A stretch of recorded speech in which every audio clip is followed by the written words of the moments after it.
D'abord, dans les efforts et attentions apportés à l'autre, chaque jour, mais aussi dans l'accompagnement de nos concitoyens dans leurs projets et dans les épreuves que la vie parfois leur impose. Et puis, en appui direct à cette solidarité humaine, il y a la solidarité territoriale, le développement équilibré de tous les territoires et une qualité de service public égale pour toutes les Girondines et tous les Girondins. Pour assurer cette qualité de service, notre collectivité continuera sa modernisation. Je ne sais pas si vous avez noté que la vice-présidence qu'occupe par exemple, qui est déléguée à Hervé Gillet, est une vice-présidence des ressources humaines et de la modernisation des services. L'idée, c'est que nous soyons au-delà de la simple gestion du statut ou des cadres d'emploi, mais véritablement sur une organisation déployée qui modernise l'approche de service public du département. Nous parlons à ce titre de territorialisation, un mot qui n'est pas très joli, mais qui en tout cas traduit bien ce qu'il veut dire, c'est-à-dire l'accessibilité, la proximité des services à destination de nos concitoyens.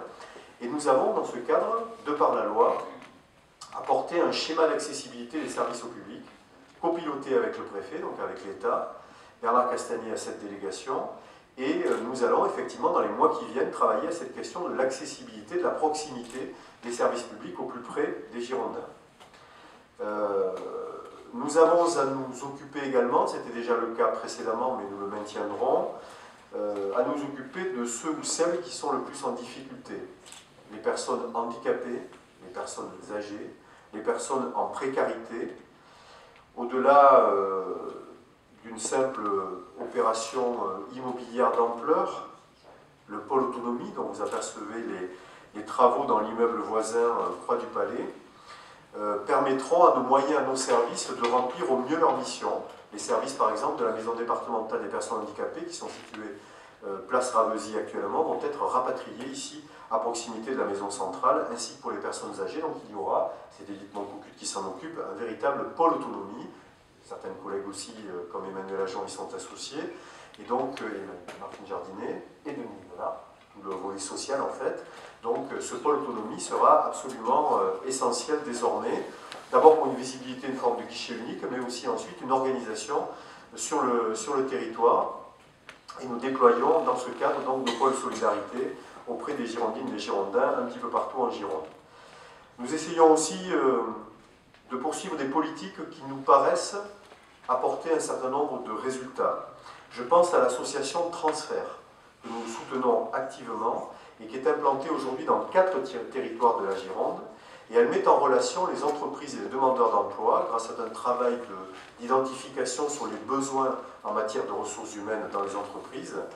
Et ensuite, nous venons chercher les compétences au sein des bénéficiaires du RSA et la mise en relation est réalisée sans CV, ce qui est assez particulier. Et il y a de vrais résultats. Les entreprises s'intéressent aux compétences des personnes proposées et souvent les embauchent d'abord sur des contrats à durée déterminée, puis souvent sur des contrats aussi à durée indéterminée. Et c'est donc un moyen de compléter l'offre que réalise aujourd'hui dans le droit commun Pôle emploi. Nous voulons, dans ce cadre-là, nous attacher une attention particulière aux jeunes, parce qu'il ne faut pas que la génération actuelle soit une génération sacrifiée, il faut que nous l'accompagnions effectivement dans ce cadre-là. Et pour ce qui concerne la jeunesse, nous allons poursuivre nos efforts en direction des collèges. Les collèges font partie des priorités, notamment au niveau des investissements, et nous allons poursuivre nos efforts dans ce cadre-là. Et Jean-Marie Darmian peut le dire, au niveau du budget, il y a une programmation forte sur les années qui viennent au travers d'un PPI pour les collèges, pour faire en sorte que nos collégiens soient les mieux dotés possibles et qu'ils puissent s'épanouir dans ces établissements. Notre école, donc les collèges en font partie, elle a la lourde mission de faire de notre jeunesse une génération de citoyens critiques et éveillés dans la société de demain. Et nous essayons de les aider le plus possible aux côtés évidemment de l'éducation nationale, le DAZEN comme le recteur. Et nous essayons aussi d'aider ces adolescents dans leur développement personnel. Je suis allé récemment inaugurer une maison des adolescents à l'ESPAR, qui est la déclinaison d'une maison des adolescents qui existe sur Bordeaux, et que nous allons déployer là aussi sur plusieurs territoires girondins, parce qu'il nous semble que ces adolescents ont besoin d'un lieu d'écoute, de parole, d'information anonyme, ainsi que leur famille. Et donc nous allons déployer ce type de maison. Nous souhaitons aussi fonder notre projet de 2016, mais aussi de la mandature, sur la citoyenneté et la cohésion sociale. Nous voulons contribuer au faire société qui nous paraît une vraie nécessité. Les projets de citoyenneté visent sans cesse à relier ceux qui se sont éloignés, à rapprocher citoyennes et citoyens, à rompre les logiques d'isolement, les tentations individualistes. La citoyenneté, c'est aussi la promotion de la laïcité, la lutte contre les amalgames, la connaissance de l'autre. Donc nous voulons véritablement porter cette logique, et en tant qu'institution républicaine, nous sommes convaincus qu'il faut aller au-delà de la stricte application de ce que la loi nous impose de faire. Nous ne sommes pas seulement des payeurs d'allocations individuelles de solidarité, nous ne sommes pas simplement des aménageurs immobiliers dans les collèges ou les MDSI ou les pôles, nous ne sommes pas seulement des gestionnaires de voirie.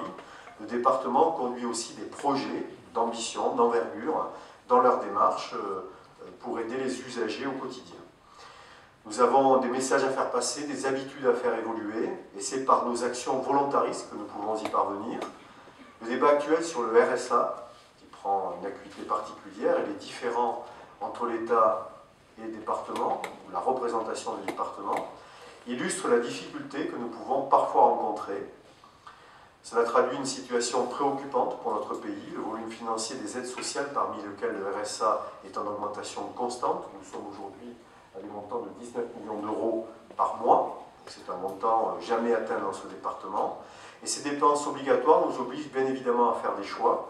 Le premier est de veiller à la bonne utilisation de nos deniers, à la juste dépense et à la prudence budgétaire. Mais les autres choix nous obligent aussi à renoncer à certaines opérations, à privilégier l'une au détriment de l'autre, à réduire l'enveloppe de nos soutiens. Les marges de manœuvre des départements s'amenuisent. C'est pourquoi nous poursuivrons le plan d'économie du fonctionnement de notre collectivité. C'est grâce à cet effort que nous maintenons notre soutien aux acteurs économiques, sociaux, de la vie associative, de la culture et du sport, qui sinon en pâtiraient. J'ai eu l'occasion de déjeuner récemment avec un certain nombre de collègues présidents de département, et nous avons partagé ensemble la vision que nous avions de la manière dont nous pouvions nous confronter à cette réalité des contraintes budgétaires. Certains font le choix d'abandonner purement et simplement des politiques publiques. C'est un choix. Certains font le choix d'augmenter très fortement les impôts. J'ai lu récemment dans la presse que les Yvelines envisageaient des augmentations de 66%. Certains essaient de trouver des compromis et de faire jouer les curseurs. Pour ce qui nous concerne, nous avons souhaité travailler d'abord sur les économies des charges de gestion générale. Nous souhaitons être attentifs à l'évolution de la masse salariale. Nous avons aussi, et je veux remercier les vice-présidents du travail qu'elles ont réalisé, je leur avais demandé de travailler politique publique par politique publique sur des logiques de priorité. Qu'est-ce qui est vraiment prioritaire dans la politique publique? Qu'est-ce qui peut être considéré comme des priorités de second ordre, si je puis dire? Et nous avons nous pratiquerons le rabot parfois sur ces priorités de second ordre. Donc, charge de gestion générale comprimée, maintien de la masse salariale, ou en tout cas maintien de son évolution, choix dans les priorités politiques. Par contre, volonté d'investissement, 1 milliard d'euros sur les 5 ans, et donc à peu près 200 millions d'euros par an, qui nécessitent 100 millions d'euros d'autofinancement. Pour les trouver ensuite, eh bien, il faut regarder comment nous avons pratiqué sur cet ensemble d'économies de choix de priorité et éventuellement, en dernier recours, activer le levier de la fiscalité. Mais nous souhaitons véritablement que la fiscalité soit considérée comme le dernier recours possible lorsque nous avons épuisé toutes les solutions et sans pour autant, encore une fois, abandonner un certain nombre de politiques publiques. L'innovation et l'expérimentation aussi sont des choix que nous avons faits, que nous avons posés dans le cadre du débat d'orientation budgétaire. Prendre des risques, innover, oser, se tromper parfois, mais oser aussi réussir. Ce sont des défis auxquels nous souhaitons faire face et qui ne manqueront pas. Oser aussi regarder ce qui fonctionne ailleurs. Donc, je suis assez adepte du benchmarking, de tout ce qui permet de s'enrichir de l'expérience des autres et de ce qui fonctionne, et de voir ce qui est reproductible ou pas dans ce département. Et nous avons promu notamment un projet qui vous avait d'ailleurs intéressé, parce qu'il était... On avait volontairement fait du teasing en vous disant que nous allions faire du chauffage gratuit, mais donc cette expérience avec Carnot Computing et ce radiateur intelligent ou cet ordinateur qui chauffe, comme vous le voulez, donc cette innovation numérique au service de l'innovation sociale nous semble utile à promouvoir, à expérimenter avec la présidente de Gironde Habitat qui est présente ici. Voilà, mais il peut y avoir aussi des choses. J'étais hier avec un centre routier et J'aurai l'occasion de parler par exemple de ces routes équipées en panneaux photovoltaïques. Je pense que ça vaut le coup d'expérimenter les choses et puis de voir un petit peu ce que nous pourrons en faire. Donc il y aura là aussi sur la mobilité, sur les infrastructures, des choses à tenter dans ce cadre-là. En tout cas, cette innovation, nous avons envie de la pratiquer technologiquement, mais aussi socialement. Et notamment, nous travaillons beaucoup avec nos services sociaux sur la question du développement du pouvoir d'agir, qui vise à travailler sur les capacités des personnes qui sont les plus en difficulté ou en précarité, plutôt que sur leurs carences ou leurs difficultés, justement. Donc ça, il y a tout un travail qui est déjà amorcé au sein de la maison et que nous allons poursuivre dans ce cadre-là. En tout cas, l'idée, c'est que ces progrès profitent à l'ensemble de la Gironde et que ces innovations se mettent en place autant dans le rural que dans l'urbain, avec toujours cette logique de développement équilibré entre ville et campagne. C'était la Gironde qui n'était pas à deux vitesses de Philippe Madrelle, pour lequel je veux avoir évidemment une pensée à cet instant. Mais c'est aussi ce que nous portons, nous, aujourd'hui, avec une métropole qui est cœur du développement de la Gironde et les poumons que sont les périphéries. Donc nous sommes très attentifs à cet équilibre entre ville et campagne, en considérant qu'il y a de vraies complémentarités à jouer dans ce cadre-là.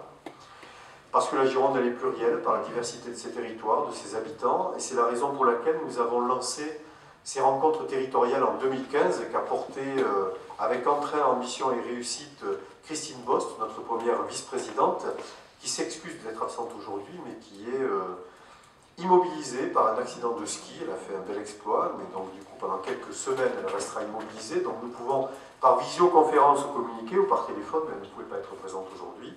Donc elle a contribué à 18 conférences, enfin elle a animé 18 conférences territoriales sur 9 territoires, avec des acteurs politiques, économiques, associatifs.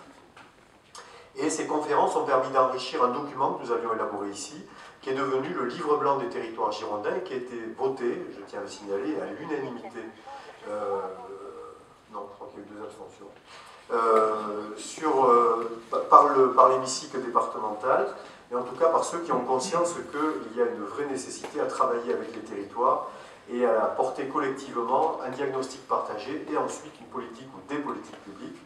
Donc nous allons aboutir dans les mois prochains, normalement d'ici l'été, à des pactes territoriaux qui seront signés entre le département et les territoires et qui cibleront nos politiques publiques au plus près des besoins et des priorités qui ont été définis. Et nous aurons là, évidemment, de l'appui en financement, mais aussi de l'appui en ingénierie, et nous allons muscler notre agence de développement territorial, qui existe déjà depuis un certain nombre d'années ici, mais l'idée de la muscler pour qu'elle soit beaucoup plus forte, beaucoup plus à l'écoute des besoins des communes et des communautés de communes, et que nous puissions jouer un vrai rôle de grand frère, quelque part, de ces collectivités qui sont depuis très longtemps nos partenaires. Voici donc la feuille de route de ce développement territorial pour la mandature. Un projet donc qui est ambitieux, qui est riche aussi pour des relations étroites et continues que nous tissons avec les villes et les villages de Gironde et leurs acteurs. Et à ce titre, sur la méthode qui est la mienne, j'ai commencé depuis déjà quelques mois à parcourir le territoire girondin. Donc là, à l'occasion des vœux, évidemment, c'est à nouveau l'occasion de rencontrer les maires et les présidents de communautés de communes et tous les acteurs locaux. Mais c'est un mode de faire que je poursuivrai tout au long de la mandature. Et donc très régulièrement, j'aurai l'occasion de me rendre dans toute la Gironde pour mieux sentir le terrain, mieux capter les attentes et les besoins, et donc être mieux à même ensuite, ici, dans la maison départementale, de répondre précisément à ces attentes. Donc bien sûr, nous aurons aussi l'occasion de nous croiser, de travailler ensemble. Sachez que c'est toujours avec plaisir que je rencontre les journalistes au fur et à mesure de, justement, soit des visites sur le territoire, soit des moments un petit peu plus officiels que nous organisons ici. Je sais que tous mes collègues élus y sont également attachés. Votre exigence et votre objectivité à notre égard, aussi critique soit-elle, nous tire, me semble-t-il, vers le haut. Entretenons ensemble cette relation d'exigence, de transparence et de dialogue, de manière à offrir à nos concitoyens l'information la plus juste et la plus libre.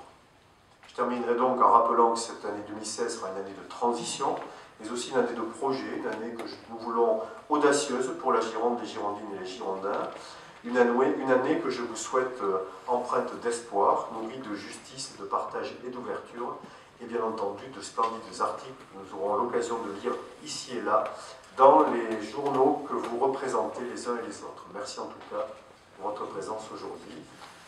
Et la parole est ouverte pour un question-réponse.